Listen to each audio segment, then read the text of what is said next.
सावन महीने के शुक्ल पक्ष की तृतीया तिथि को हरियाली तीज मनाई जाती है और ये तिथि सुहागिन महिलाओं के लिए बहुत ही खास होती है। इस दिन निर्जल और निराहार व्रत रखने का भी विधान है। मान्यता है कि वैवाहिक जीवन सुखद बनाने के लिए और पति की लंबी उम्र की कामना से ये उपवास किया जाता है। साल 2024 में इस बार हरियाली तीज का व्रत 7 अगस्त बुधवार के दिन रखा जाएगा। तृतीया तिथि की शुरुआत होगी 6 अगस्त मंगलवार की शाम 7:53 से और समाप्त होगी 7 अगस्त बुधवार की रात 10:06 पर। पूजा का शुभ मुहूर्त रहेगा सुबह 5:46 से 9:06 तक। दोपहर का शुभ मुहूर्त रहेगा सुबह 10:46 से दोपहर 12:27 तक और शाम को 5:27 से 7:10 के बीच में पूजा की जाएगी। इस दिन प्रदोष काल के समय पूजा करना सबसे शुभ फलदायी माना जाता है। प्रदोष काल का समय इस दिन शाम 6:16 से 7:46 तक रहेगा। हरियाली तीज व्रत खोलने का यानी पारण करने का शुभ मुहूर्त 8 अगस्त गुरुवार को सुबह 6:04 से 7:15 के बीच रहेगा। इस बार हरियाली तीज के दिन परिघ योग, शिव योग और रवि योग का भी निर्माण हो रहा है। ऐसे में पूजा पाठ और व्रत रखने से सौभाग्यवती भव का आशीर्वाद मिलता है। वहीं कुंवारी कन्याएं भी योग्य वर की प्राप्ति के लिए इस व्रत को रखती हैं। हरियाली तीज के दिन महादेव और देवी पार्वती की पूजा का विधान है। मान्यता है कि आज के दिन जो भी महिला या कुंवारी कन्या भगवान शिव और माता पार्वती की पूजा करती है, उनके जीवन में हमेशा सुख समृद्धि बनी रहती है। इस व्रत में पूजा के साथ साथ कथा सुनने का भी विधान है। हरियाली तीज का व्रत कथा के बिना अधूरा होता है। तो चलिए अब आपको सुनाते हैं हरियाली तीज की कथा। साथ ही आप जानेंगे पूजा विधि के बारे में भी। आज की कथा का शुभारंभ करने से पहले आप सभी माताओं बहनों को हरियाली तीज की ढेर सारी शुभकामनाएं। भगवान शिव और माता पार्वती की कृपा सदा आप सभी पर बनी रहे। पौराणिक कथा के अनुसार भगवान शिव ने एक बार माता पार्वती को उनके पूछने पर उनके पुनर्जन्म का स्मरण कराते हुए कहा, हे पार्वती, आपने मुझे पूर्व जन्म में पति के रूप में प्राप्त करने के लिए कठिन तपस्या की थी। हिमालय पर अन्न जल का त्याग कर आपने सभी ऋतुओं का कष्ट सहा। एक दिन देवर्षि नारद आपके घर पर पधारे और उन्होंने आपके पिता पर्वतराज को बताया कि श्री विष्णु जी आपकी कन्या पार्वती जी की कठोर तपस्या से अत्यंत प्रसन्न हुए हैं और वे उनसे विवाह करना चाहते हैं। मैं श्री विष्णु जी के भेजने पर ही यहाँ आया हूँ। नारद जी की ये बात सुनकर आपके पिता के चेहरे पर मुस्कान आ गई और वे प्रसन्न हो गए।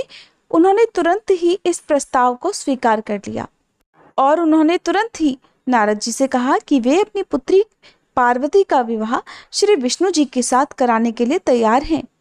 नारद मुनि ने विष्णु जी के पास पहुंचकर उन्हें सारी बात बताई। भगवान शिव माता पार्वती से आगे कहते हैं, हे देवी, आपके पिता ने जब ये बात आपको बताई तब आप बहुत दुखी हो गई, क्योंकि आप तो मन से मुझे पति के रूप में स्वीकार कर चुकी थी। ऐसे में आपने ये बात अपनी एक सखी को बताई और आपकी सखी ने आपको जंगल में ले जाकर मेरा स्मरण करने का सुझाव दिया। तब तुम राजमहल छोड़कर जंगल में चली गई और जंगल में रहकर तुमने मुझे पति के रूप में प्राप्त करने के लिए कठिन तपस्या की। इधर आपके पिता पर्वतराज आपके लुप्त होने पर बड़े चिंतित हो गए। उन्हें ये चिंता सताने लगी कि अगर इसी बीच श्री विष्णु जी बारात लेकर आ गए तब क्या होगा। भगवान शिव देवी पार्वती से आगे कहते हैं, हे पार्वती, आपके पिता पर्वतराज ने आपके लुप्त होने के बाद सैनिकों को भेजकर आपकी खोज शुरू कर दी और उन्होंने धरती पाताल एक कर दिया, लेकिन आप एक गुफा में रेत से शिवलिंग बनाकर मेरी तपस्या करने में, मेरी आराधना में लीन थी और मैं आपकी तपस्या से प्रसन्न हुआ और फिर मैंने आपकी मनोकामना पूर्ति का वचन आपको दिया। इधर खोजते खोजते आपके पिता पर्वतराज भी गुफा तक पहुंच गए। तब आपने अपने पिता को बताया कि कैसे आपने शिवजी को पति के रूप में प्राप्त करने के लिए कठिन तपस्या की। आपने बताया कि अब आपकी कठिन तपस्या सफल हो गई है। फिर आपने अपने पिता से कहा कि अब आप उनके साथ महल को तभी वापस जाओगी जब वे आपका विवाह शिवजी के संग कराने के लिए तैयार हो जाएंगे। पिता पर्वतराज शिवजी और माता पार्वती के विवाह के लिए मान गए और फिर उन्होंने विधि विधान से शिव जी पार्वती जी का विवाह संपन्न कराया। भगवान शिव देवी पार्वती से कहते हैं, हे पार्वती, आपने मुझे पति के रूप में प्राप्त करने के लिए जो कठिन तपस्या की, जो कठिन तप किया, उसी के फलस्वरूप हमारा विवाह संपन्न हो पाया। इसलिए जो भी स्त्री इस व्रत को करती है उसे माता पार्वती की तरह अखंड सुहाग की प्राप्ति होती है और अखंड सौभाग्य का आशीर्वाद मिलता है। हरियाली तीज से एक दिन पहले महिलाएं या कन्याएं हाथों में मेहंदी रचाती हैं और तीज के दिन विवाहित महिलाएं एक दूसरे को श्रृंगार की वस्तुएं देती हैं। श्रृंगार की वस्तुओं में सिंदूर, पारंपरिक वस्त्र, चूड़ियां, मेहंदी, मिठाई, बिछुए, बिंदी आदि शामिल होते हैं। इस दिन महिलाएं विशेष रूप से हरे रंग का लहंगा या साड़ी पहनती हैं। हरे रंग का ज़्यादा से ज़्यादा प्रयोग करती हैं। अपने आप को एक दुल्हन की तरह सजाकर सुहागिन महिलाएं 16 श्रृंगार करती हैं। हरियाली तीज के व्रत को निर्जला और निराहार रखा जाता है, लेकिन जिनकी सामर्थ्य निर्जला रहने की ना हो वो इस व्रत में फल, दूध या चाय आदि का सेवन कर सकते हैं। कहते हैं कि ये व्रत करवा चौथ के व्रत से भी ज़्यादा कठिन होता है, क्योंकि हरियाली तीज के व्रत को महिलाएं सुबह से लेकर अगले दिन के सूर्योदय तक रखती हैं। अगले दिन सूर्योदय होने के बाद ही व्रत का पारणा किया जाता है। तीज के दिन घर पर महिलाएं मुख्य रूप से तरह तरह के व्यंजन बनाती हैं, जिसमें घेवर, नारियल के लड्डू, साबूदाने की खीर या आलू का हलवा आदि शामिल होता है। महिलाएं अपने सुखी वैवाहिक जीवन के लिए भगवान शिव से प्रार्थना करती हैं और भगवान शिव के भजन और मंत्रों का पाठ करती हैं। जो महिलाएं हरियाली तीज का व्रत रखना चाहती हों वो इस दिन पूरे विधि विधान के साथ इस व्रत को रख सकती हैं। व्रत वाले दिन जो भी महिलाएं, जो भी कन्याएं इस व्रत को रखना चाहती हों, उन्हें सुबह जल्दी उठकर स्नान करना चाहिए। इसके बाद महिलाओं को विशेष रूप से श्रृंगार करना चाहिए। गहरे लाल या हरे रंग की साड़ी, सूट या लहंगा पहने। घर और मंदिर में गंगा जल छिड़क कर शुद्ध कर लें। पूजा वाले स्थान को विशेष रूप से साफ करके फूल, रंगोली या अन्य सामग्री से सजाएं। अब पूजा करने के लिए भगवान शिव और माता पार्वती की प्रतिमा को आप स्वयं भी मिट्टी से बना सकते हैं। यदि आप ना बना पाए तो आपको मिट्टी की मूर्तियां आसानी से बाजार में मिल जाएंगी। अपनी सुविधा अनुसार आप मिट्टी की मूर्तियां बना सकते हैं या बाजार से भी ला सकते हैं। यदि ऐसी भी सुविधा ना हो तो आपके पास जो तस्वीर हो, आप तस्वीर की पूजा भी कर सकते हैं। अब भगवान शिव और माता पार्वती की प्रतिमा को एक चौकी पर साफ वस्त्र बिछाकर, लाल या पीला वस्त्र या हरा वस्त्र बिछाकर उस पर विराजित करें।